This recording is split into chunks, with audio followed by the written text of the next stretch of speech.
your recent call to me, okay, in regards to that, we want to refresh the space. We want to refresh in the space, even though if anyone goes on our website, you'll see Abbey Eye Care is still being shown on there as one of the greats, but yet because of the retail component of the type of business that you're in, okay. You do have to keep in mind that, yes, we want to stay with a bit of a trend. We don't mind, having something that's already really nice still stay there, but we still have to interject a little bit of fun, because that is what retail is about. It's a customer experience.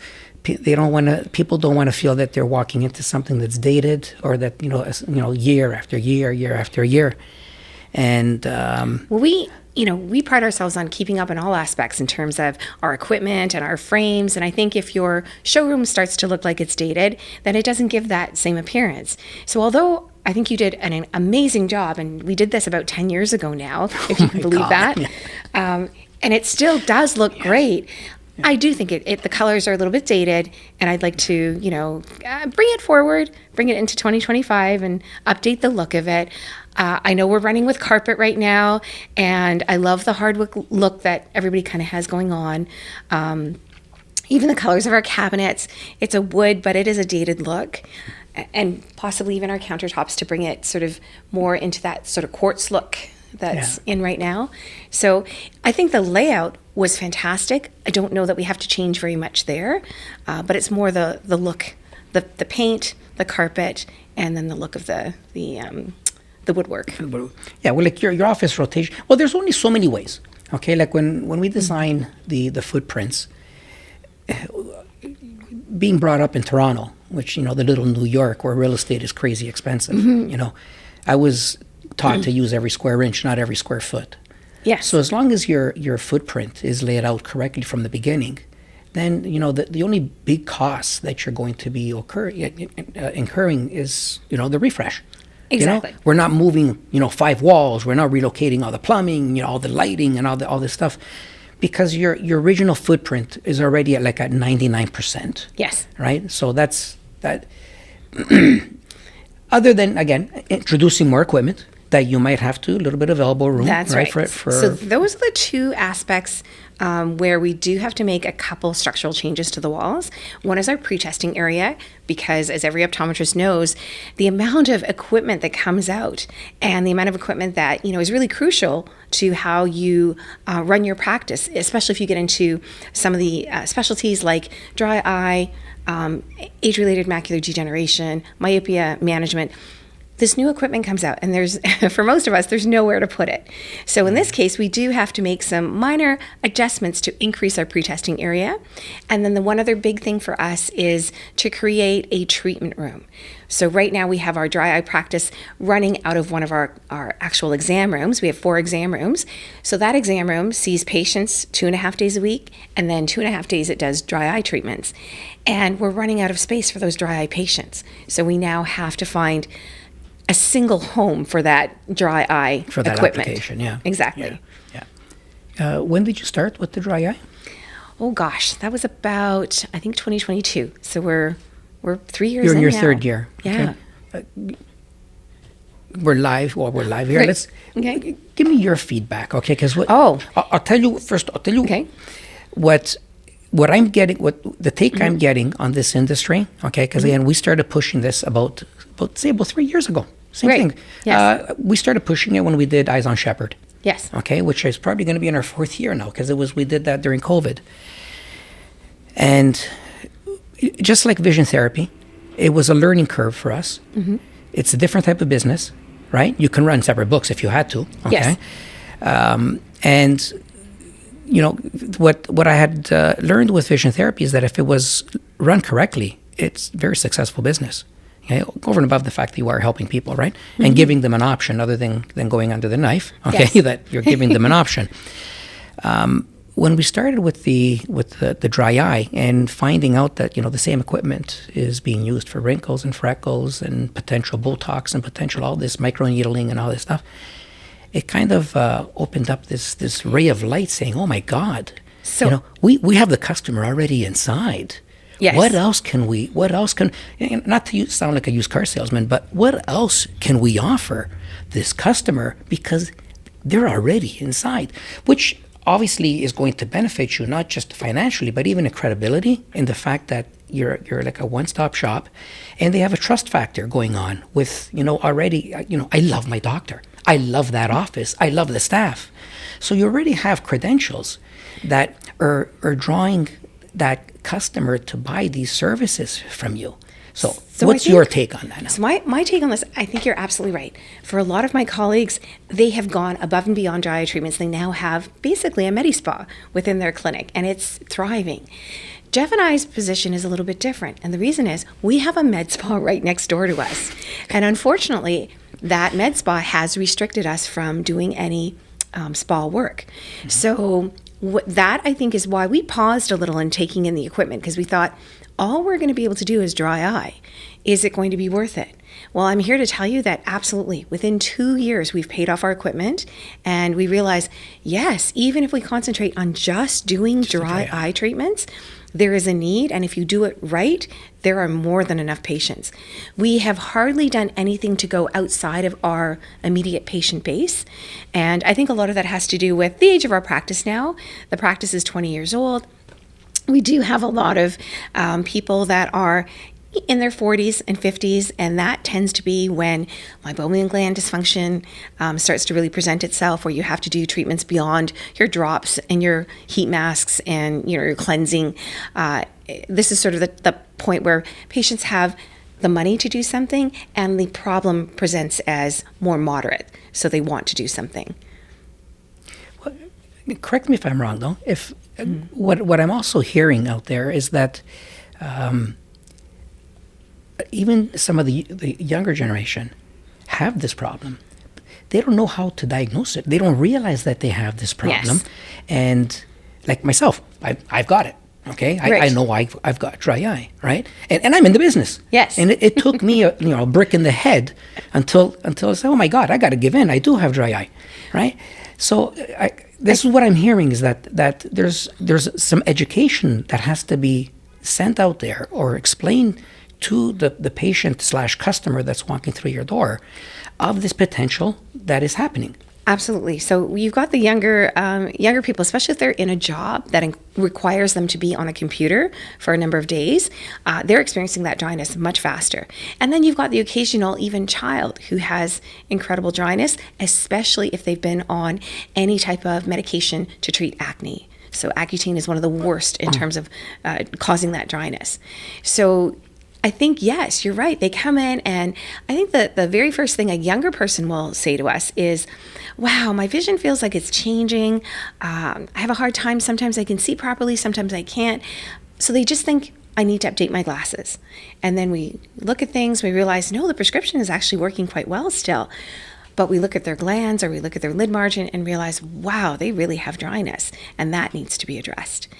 So I have definitely taken some of those children, or I would say not children per se, but teens, and put them through our dry eye treatments in terms of radiofrequency and intense pulse light, and it's made a big difference for them. I've also changed, a few patients who are in their teens.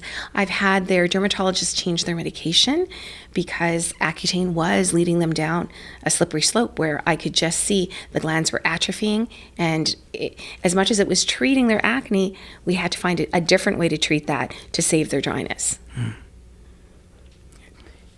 Another question for you. Okay. The fact that when I walk into a friend's house and I see their child on a tablet, because now the tablet is the babysitter, yes. right? Basically, for 9 out of 10 families, the tablet is the babysitter. Would it be crazy to say that, the demand for dry eye treatment from now to 10 years from now is going to go through the roof? Oh, it's just going to increase, absolutely. It's not turning back. No. There's no going back. There is no going back. I think what's going to happen too is awareness that something can be done for it is going to increase. So that's why we thought, okay, now it's timely for us to invest, give space to our dry eye room or to our dry eye equipment, and have a room for it on its own, so we can do far more treatments. And we've done things like maximized how many treatments we can do in a day. We've clocked down to the minute what it takes us to do a treatment. If a treatment involves a microblepharoexfoliation, if a treatment involves IPL, if it involves both IPL, RF, and microblepharoexfoliation. So we've got our poor techs going day to day. Just they've got to move every patient through there because the time is very tight. And we also have to have more than one tech. We have 3 now, but at one point, one tech doing like 3 treatments back to back, that would kill them. They'd be exhausted for the rest of the day. So we've quickly realized we had to have at least 2 techs. And now, as I said, we have 3 so they can switch off. And the nice thing about our techs is they're not only our ocular hygienists, they also dispense. So they're our optometric assistants. They can do a lot of other things in the office. So it is easy for them to switch off and just do a different aspect. So they're super techs. Yeah, they absolutely are. Super techs, yeah. And the interesting thing is, anyone who becomes an ocular hygienist, I think it gives them more passion for their job. And the reason is they have this one-to-one connection with a patient because they're seeing them several times. Oftentimes when we do our treatments, it's 4 times that they spend in a dark room with them for at least an hour to an hour and a half. And they form connections. People tell you things in that dark room that they may not even tell their optometrist, but they're telling their ocular hygienist. So they form really close connections. So they get a bond. They do. And plus they get to see the relief that these patients feel at the end of it. They're so thankful. It truly is, I think, a special thing to be able to do in the office. I didn't realize that it's such a huge demand. That You're in such a short period of time. Yes. So that's what I meant by, if you... And you haven't even gone to the full extent of a Exactly. full-out spa. Yes. Because of your neighbor. That's right. Imagine offering all the services. Like, you would have gone... Oh, I would need another You office. need another office. Exactly. Yeah. And truthfully, I was hoping that our neighbor might decide to leave at some point, but it doesn't. We've spoken with them several times, and they're pretty happy where they are, and they're going to continue. But we just, at one point, we just wanted to know if they might want to expand themselves because they don't have a huge spot there, and unfortunately, they don't want to expand, but they don't want to leave the spot either. So Yeah, I'm going to surprise you with a question because I just thought of this one here. All right. Has anyone ever said to you, have you ever thought of doing this remotely now? As treating it as a completely separate business. Okay, we've got competition next door, which is not allowing us to do this full-out spa treatment. But because we have our numbers, we have the amount of clients that you already have coming in through the door. What if we sent them remotely and we open up a remote office, still under Abbey Eye Care, but when you go there, all you're doing is dry eye and spa treatment? Yes. Have you thought about that? We have. And I think, so Jeff and I, in the position that we are in our careers, so we're sort of, in our later years, at this point, we don't really feel the need to take on another office. I think if we were 10 years younger, that it would be a consideration. Okay, so this is a time of your year. It's not It's a monetary or a potential risk factor or Not anything at like all. that. Yeah. It's kind of a no-brainer that this a remote office would sustain itself. Absolutely. Okay. So, All right. and that's it. It would just have to be close enough to here, but of course not right in the mall because we're restricted in the mall, but close enough to here, it would do wonderfully. Yeah, because your customers would not have any objection. That's it. Going because it's another preset appointment anyways. Yes. So it's not as if we're ganging it together with a refraction and stuff like that, right? Yeah. And I think that it's something for, we're looking at, I guess I can put it out there, in about 2.5 years to start transitioning, meaning selling part of the office. And we do have a couple of our associates interested in buying into our practice. So we thought we would get that sort of underway and completed before thinking of additional changes. Plus, we want to slow our career down a little bit. So this would not entail that. This would be ramping it up. Yeah, if we took on another spot. So really, that's the only reason we sort of said, no, that's probably not in the cards for us right now. And you know what? I think all of us just, when we're looking at dry equipment and the industry was new to treat dryness, the first thought was, are people going to pay that much for dry eye treatment? And this equipment is not cheap. It's very expensive. How long, like what's my ROI on this? How long will it take me to pay this off?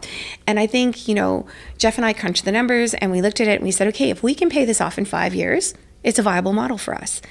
And the fact that we paid it off within 2 and only doing dry eye treatments. So when I count the number or what I apply towards paying that equipment off, I'm not counting the eye exam or the dry eye assessments. I'm not counting the dry eye products that we used. I am truly counting just the dry eye treatments of, using radio frequency or intense pulse light. And now factor in the ability of the equipment that you already bought to be able to do the other procedures that you can't even tap into because of your competition or your agreement here. Yeah. Now, I suppose there's one thing I should make crystal clear about this, though. The model and why we've done so well is because the doctors do not do the dry eye treatments. If the doctors were doing the dry eye treatments, it would take a lot longer to pay that equipment off. It is because we have trained ocular hygienists that do the treatments that make it such that the profit margin for each treatment is healthy. Well, you got to keep your strengths where your strengths are. Exactly. Right? You have to, everyone keeps telling me, don't micromanage. That would be micromanaging. Yes. Right? And it's not an efficient way of using your time. Well, I think, though, a lot of practitioners, when they first start, they want to get their hands wet themselves. Yeah. And I understand that. Certainly, I think it's very important that you at least have treatments done on yourself and learn to do the treatments yourself. But I think the model should be set up so that your ocular hygienist does it. You can hand it off. Exactly. Yeah. Because my time as an optometrist is worth far more than my tech's time. Yeah. Well, that's over and above the fact that, and this is the discussion I have with all the docs. Okay, I don't care if you're recording this. Is that the business part of the office needs its time too. Yes. And whether you're relying on an office manager to run that part, or with a lot of the more successful doctors that I deal with, it's actually them that are running the business part of the office. Yes. Okay, because they know exactly where to put their fingers and how to deal with things. So even taking that into consideration on the time that you need over and above your behind the slit lamp time and your refraction your patient care time, all the patient care time, you're really trying. You'd be spreading yourself really thin. Yes. To be able to, and they always say, once you start spreading yourself, are you good at everything that you're doing, or should you kind of, You should use your strengths. Use exactly. your strengths, yeah. Yes. Yeah. And I have to laugh because a lot of times, of course, it is myself in the examination room that is talking to a patient and letting them know about their disease condition, explaining what the treatments are, and then, basically we settle on, yes, we have to do IPL and RF. And I remember one patient said, well, I will only do it if Dr. Goodhew is going to do my treatments. And I laughed and I had to phone this patient back and I said, you do not want me doing those treatments. I trained up 3 years ago and I haven't touched it since. Well as, my techs are doing it day in, day out. So you definitely want someone who can use that equipment far better than I can. And when I explained that to her, it was funny. She was like, oh, okay, that makes sense. I said, I'll be there. I'll examine you. I will do your gland expressions. I will certainly talk you through the process, but you don't want me doing the treatments. If anyone's ever had, for example, radio frequency done, you have to be in contact with the skin constantly, and if you lift, the machine will arc and it will actually zap you. So you want a tech who's very versed at doing that, so they don't zap you. I would probably zap you every second. So what if you have shaky hands? Oh yeah, exactly. You couldn't do it then. But had I been doing the treatments myself, then yes, of course, I'd be in the position to do them. But it was just right from the get-go, our model was such that we would have our staff do it. You were going to hand it off. Yes. Yeah. And it's worked. Mm-hmm. Yeah. And I think that applies to all aspects of our clinic. We realize that if you can utilize techs in different areas, you as an optometrist can do a lot more. So it means you become efficient with treating as many patients as possible in, advanced care, as long as you have the support from your staff. Okay, you just led right into this one now. Okay. This one's going to be a tough one for you, I think. All right. Okay. Out of, I guess we're approaching about 200 different offices that we've built now. And I can still count on one hand who is actually scribing. Yes. And who is super teching. Yes. Well, let me take that back. Super teching, maybe 20 offices. Right. Scribing, less than 5. Yes. In the States, it's huge. Both super teching and scribing. Are we that far behind here, or are we missing something here? I think that there's a difference here in the sense that our compensation rates aren't quite what they are in the States. So that may have hindered some people from looking at scribes. But I think there are other efficiencies we use within our exam rooms. I know for Jeff and I, we have something called text expander, which means that when a condition comes up and the treatment protocol is there, we have a text expander. It's a program that we put, / PVD, meaning posterior vitreous detachment. And right in my record, it spells out what a PVD is, how I've canceled the patient, and what the treatment is in terms of having them come back in a month.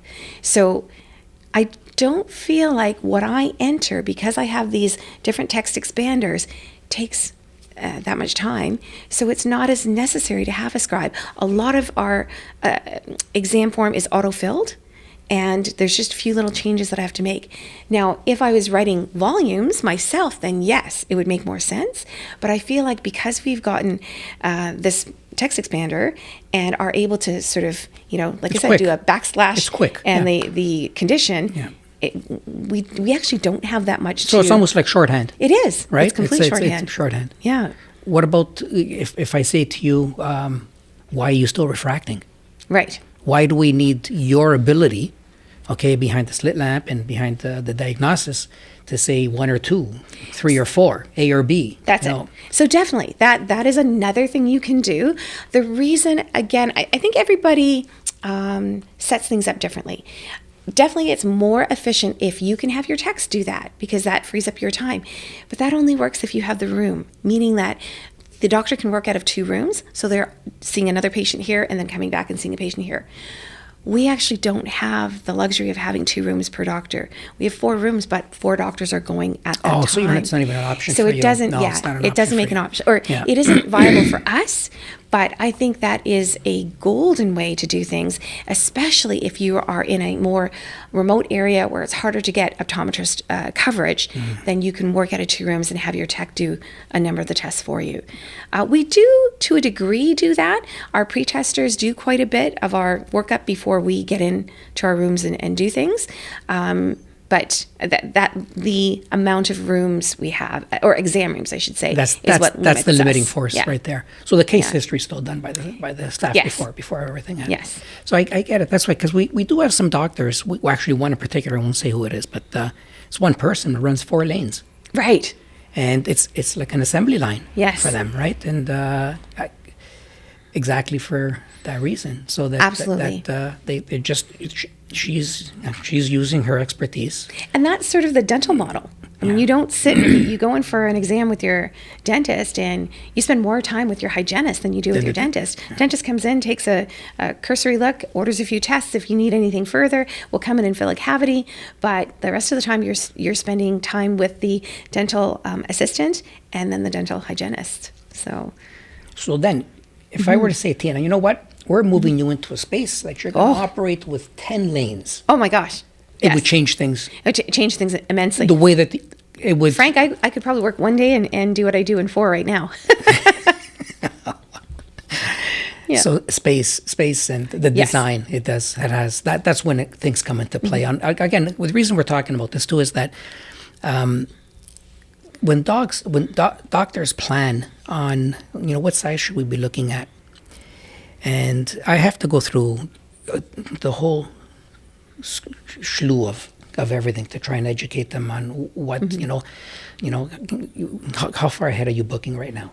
Right. How many associates do you have? I ask them their age. because I don't want to steer them in the wrong direction if they're starting to get to the retirement part, right? And a lot of it, again, even demographic area on the potential growth. There are huge developments that are happening in the area, condo, high rise, whatever.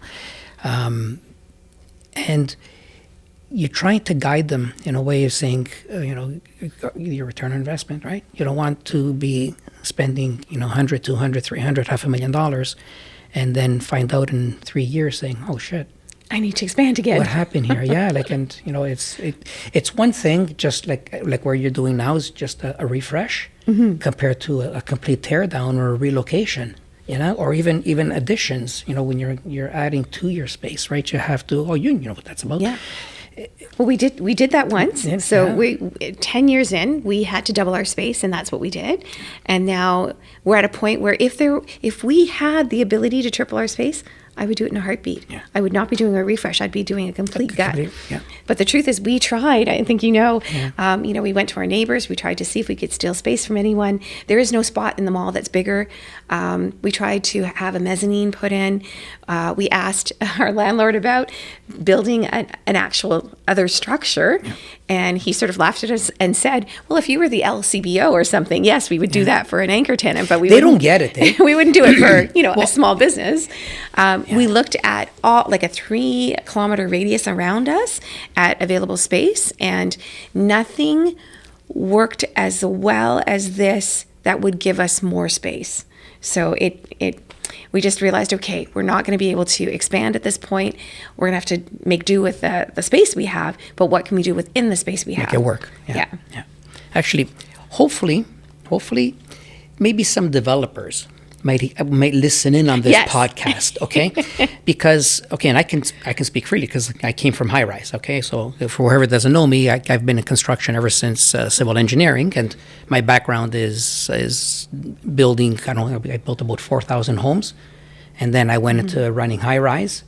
So I've always been talking to the big developers and the engineers, the architects, everyone. So this was my background until I got into the optometry thing, and it's amazing on how the developers do not grasp the potential that this industry has. Because we've had a few docs that wanted the pod. They're called pods or pads, okay? So that you have your own little building, okay? Yeah. And they're looking for this monster, this great anchor, that is going.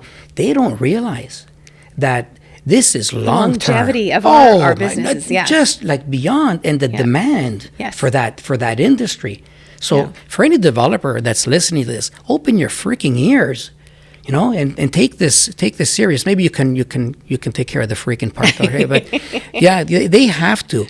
Any doc or anyone that has is talking to a potential landlord, or this is stuff that they have to bring out and let them know that this is not, I'm not just opening up a coffee shop, or I'm going to be selling shoes. This is a service that cannot be replicated, and it's just going to keep getting bigger and bigger and bigger and bigger and bigger. Okay, especially anchors like you, okay, that you're coming. How old's the practice again? Now it's 20 years old this year. Okay, and again, exponential has been growing like crazy. Exactly. Right. Yeah. So this is stuff that they have to take seriously. Okay, on offering, if they want good anchor tenants, optometry is a safe bet. This is beyond safe. Yeah. So especially an established optometry clinic.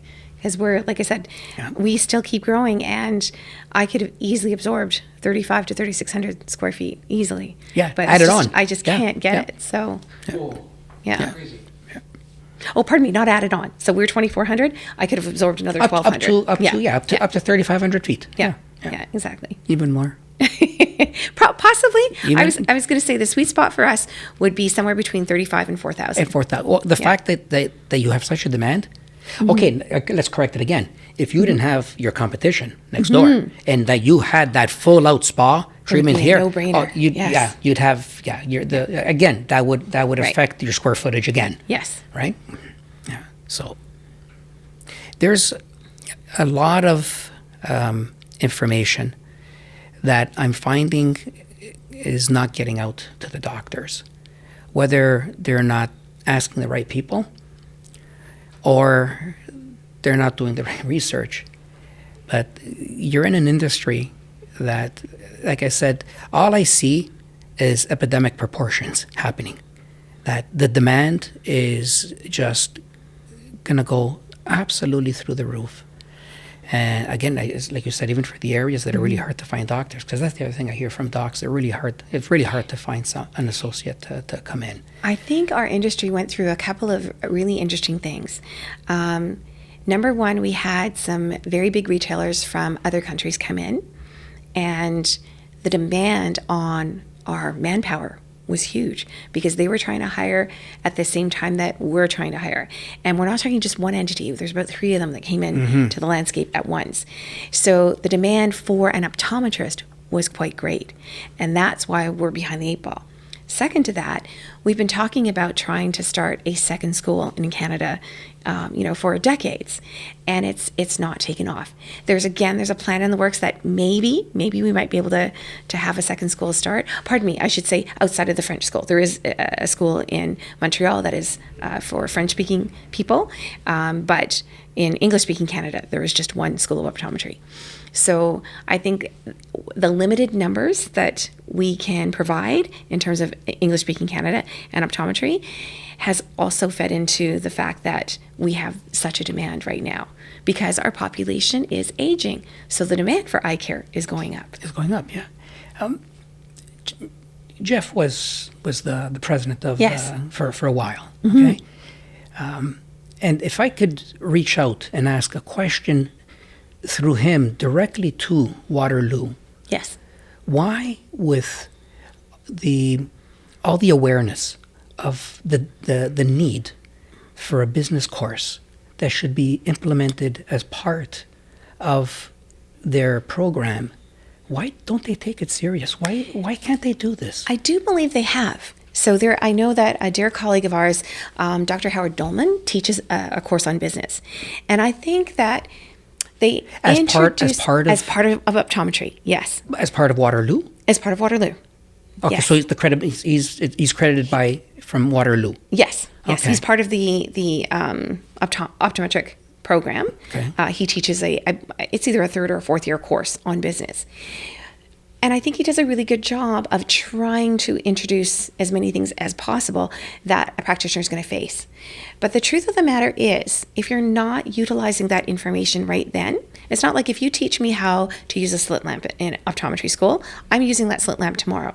But if you teach me how to run a business in optometry school, I'm not running a business till I've graduated and started one. So I'm taking in a certain amount of that information, but because I'm not utilizing it, it's not sticking. It's not staying. Exactly. Yeah. And I think until you actually open a practice, you don't realize how much you don't know and how much you need to now look back at those notes and go, oh, that's what he was trying to say here. And I think some of the practice management groups like I Recommend have done a really good job of trying to now help practitioners get off the ground, having business courses and sessions, workshops that are open to optometrists. The trick now is just getting those new optometrists to take those courses and maybe take them a little bit in advance of opening their practice. Because I think that's really where it hurts, is they come out, they decide, I want to open a practice, they jump in, they do it, and then there's all this work they have to do, from financials to operations to human resources, that they had no idea it was going to be so monumental until they do it. And they didn't realize, oh my gosh, there are better ways to do things, but they don't find out till they've already done it the wrong way. And that's why I'm saying, if you're going to open a business, I think it's almost crucial to join one of these groups, these practice management groups, and train yourself a little bit on operating a business before you open. You never thought of it that way. Yeah, you're absolutely correct. That it's something that if you're not practicing it, you're going to forget it. Exactly. Yeah. Or it's not going to sink in. There's a time and place to do this. So is Howard offering this even for the postgrad? No, he teaches it in the optometric curriculum, but he is affiliated with I Recommend as well, and has definitely done some of this business training for practitioners through I Recommend that are beyond the school. And there's a number, of really savvy business owners out there who have not just their optometric degree, but they have their MBAs as well. And they've been really critical in putting together some of the business content for I Recommend. I can't speak to other groups because I am part of I Recommend, but I'm sure that, other groups like OSI may have their versions of this training. Yeah. Yes. Yeah. We really believe in putting our best foot forward. So we try to stay abreast of everything in the industry and offer the most advanced care. If you're coming from a dated office, it doesn't matter what I say. If I don't look the part, I'm not going to, have the same credibility.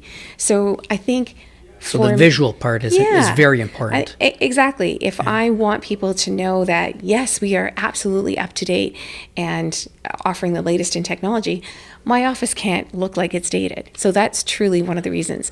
I do feel that, every about 7, and we're probably stretching a little now because it's been 10 years, but about every 7 years, we should be refreshing our look. Yeah. And so I think it's just, it definitely is time for us to have a refresh. I know it's not going to make a big difference in terms of the patients that are already ours and already believe in our services. They would shop with us even if this looked quite dated. And in saying that, even though I feel it's dated, I know that there are people that still walk in and go, wow, you guys have a very nice office. Yeah. So I know that even though it is dated, it's still very nice. But it's more, as I said, for the newer patients and younger patients, we want to look like we're up to date. Yeah. So. And I think things get worn too. Like your carpets start to look worn. Paint colors look, like it's time to repaint anyway, so might as well update everything. In my opinion, and even if we are on record or whatever, I would say keep it on record because I love what you just said. Okay, now, if I had to give you my input on it, right? Your displays still show really nicely. Yes, we can add a little bit of a color, okay, and just give it a little bit of a splash.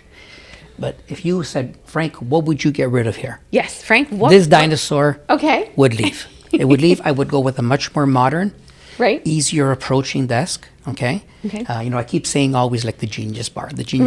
Why did they call it the Genius? Because they're geniuses. Okay. That's why they took retail to a totally different level. Now, the amount of money that these monsters spend on studies on what is appealing and what's not, and what works, what the numbers of factors and stuff. Like when we were doing Eyes on Shepherd, we were tapping into all these different things on, the do's and don'ts, how many steps do you take, turn right, turn left, what eye level contact, whatever. Yeah. It's mind numbing. If you want to dissect retail, let's talk for the next 2 weeks. Okay, because it's just, and then when we're done with that talk, we can start all over again because it changes that fast. Okay, yes. So yes, when I guess Tina, what would I get rid of here? I'd get rid of the desk. Okay, I'd get rid of the desk. Play into with the new floor. Okay, with the lighting.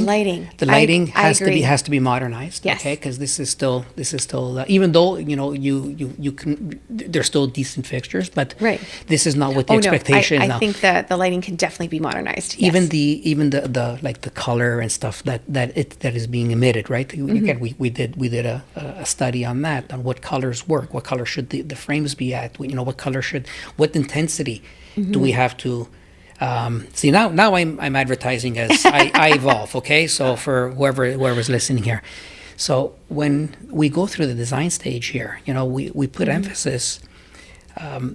We have a certain level of lighting for the ambient, like for where you're walking. Okay, yes.